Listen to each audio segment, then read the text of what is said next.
Chapter 3. Seeking Him. Now, brothers and sisters, if the drift is real, then the question becomes, how does man come out of it? Because if humanity naturally drifts toward disorder after separation, then flesh alone cannot restore alignment.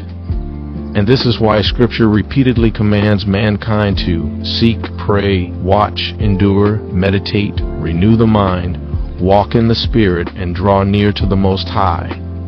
These are not random religious instructions. These are restoration instructions. Because seeking the Most High interrupts the drift. Babylon wants man distracted. The Most High calls man into focus. Babylon scatters attention. The Most High restores alignment. This is why modern society constantly fights for your attention, because attention determines direction. Whatever controls your focus eventually shapes your spirit. And brothers and sisters, this is why people who truly begin seeking the Most High often start feeling separated from the world around them. Not because they hate people, not because they think they are better than others, but because they are no longer moving in the same direction as the drift. The things that once felt normal begin feeling heavy. The noise becomes exhausting. The confusion becomes visible.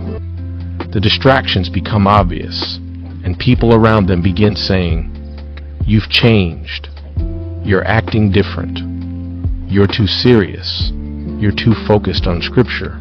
But brothers and sisters, light has always appeared strange to darkness, because darkness cannot comprehend light. Disorder cannot properly interpret order. And this is why Babylon constantly tries to pull people back into fragmentation, back into noise, back into compromise, back into appetite.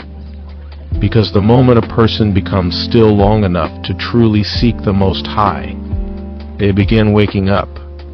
Their focus changes, their desires change, their spirit changes. And brothers and sisters, this is why the enemy fights alignment so aggressively.